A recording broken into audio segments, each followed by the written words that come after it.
Caregiver burnout is a common phenomenon that we usually experience here at the Institute, primarily because cancer is not something that you treat once and it goes away. So you'll find that the same caregivers always have to continue taking care of these patients who are heavily dependent on them, financially, materially, emotionally, and in so many other ways.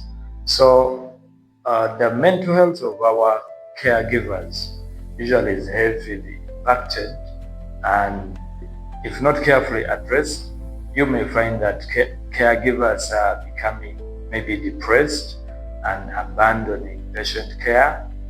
You may find families maybe starting to pull ropes because of misunderstandings. Either people, maybe one or two members of the family who have been closely taking care of their cancer patient, reach a point and get tired. Maybe they blame other family members for not supporting enough. So really, caregiver burnout is a big problem. We usually encourage caregivers to involve other close members of the family who are available and willing to come and also support a patient. For example, we can say maybe you get 3 or 4 people who are close to the patient and are able to give a hand.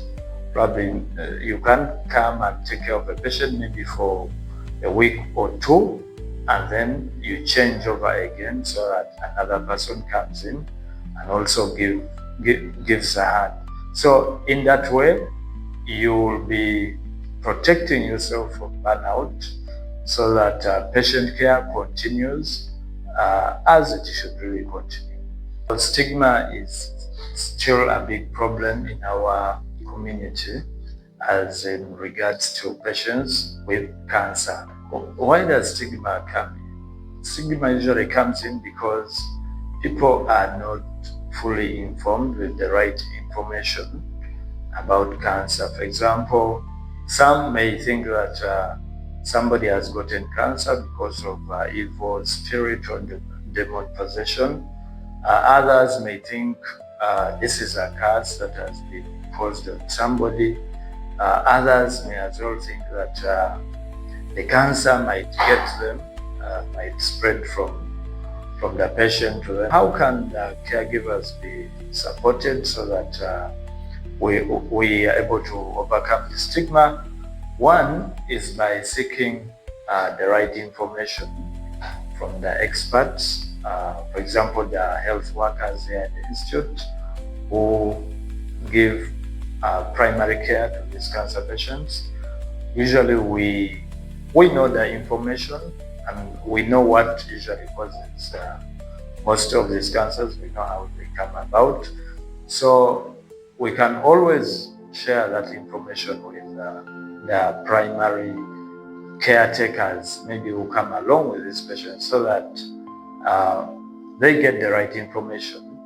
And for example, if a caretaker knows that this cancer can be healed, if they know that this cancer will not spread from the person, from the patient maybe to me, if they know that it is not caused by an evil spirit, this will help somebody to maybe be less scared. For a family member of a patient who is completely losing hope, maybe during treatment, either they are refusing to eat food, or maybe they are refusing to take their drugs or take treatment as they should, our advice is the caretakers should really understand patients and should understand when patients are maybe worried about their condition. And so when you notice that a patient is beginning to maybe behave in that way, your role as a caretaker is to encourage the patient, to give them hope, first of all, that they are going to get better. But they will only get better with proper treatment. They will only get better with adequate nutrition. They should be eating their food, actually the best food that is available to them. They can also bring other parties on board, like counselors, like spiritual leaders, to also have a word with these people and give them hope. Even the health workers who are in charge of the patients, if you are caretaker, you come up and let us know that my patient is now refusing to eat or is not adhering to treatment.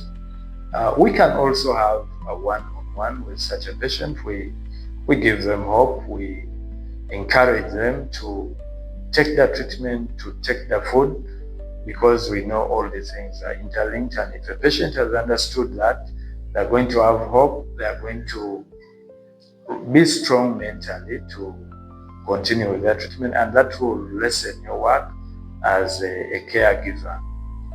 Food and nutrition in cancer care is very, very important, because in most cases our patients who have cancer, they deteriorate nutrition-wise.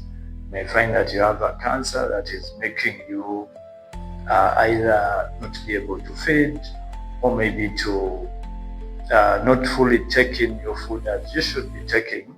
So it compromises your nutrition. So that is where now good food comes in. And what are these good foods? Usually people have a misconception. When we say good food, then people might think, okay, it has to be only chicken, it has to be only maybe meat, it has to be what they think is good. But good food is a collection of any food, any good food that you can get in the community. I've given the examples of beans, of rice, of posho, of green vegetables, of cabbages, of malakwan. So all these foods are good, and it is important to balance them all.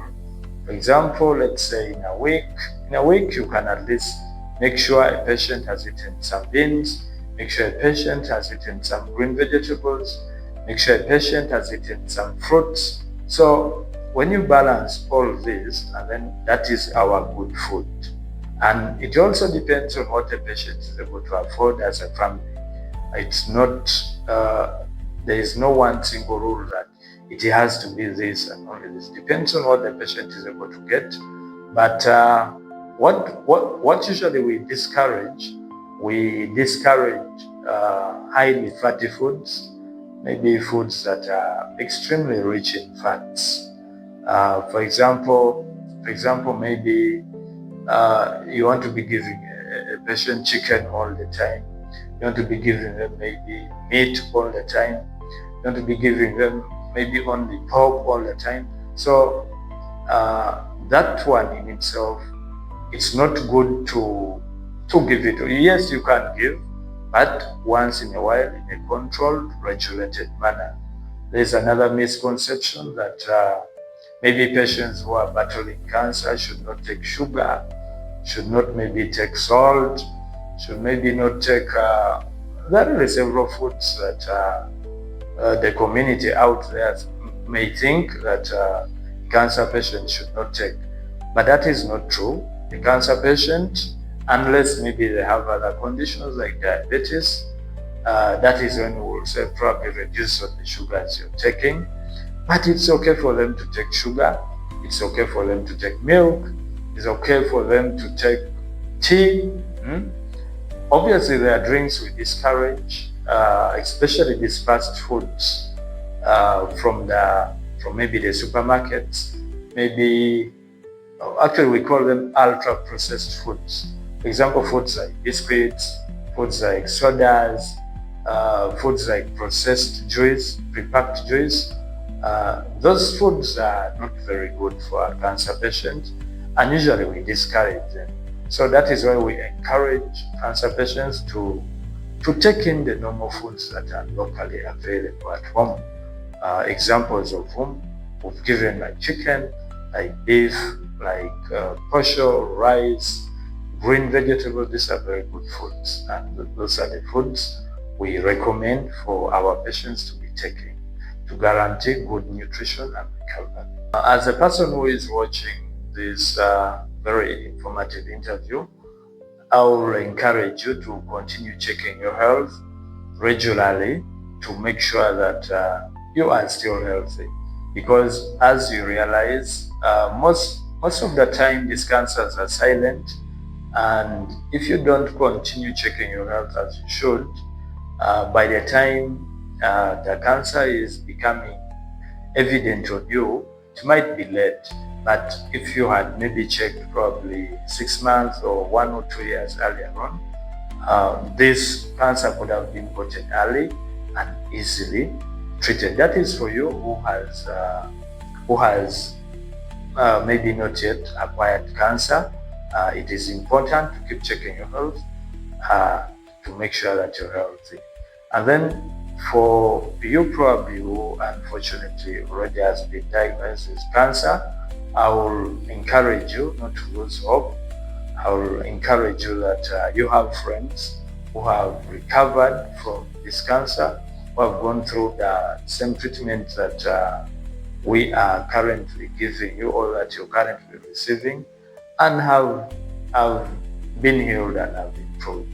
So we encourage you not to lose hope, to adhere to the treatment plan that you're currently undergoing, and to work closely with the health worker to ensure that this treatment is completed and the response is good and desired, so that you also come out of the condition.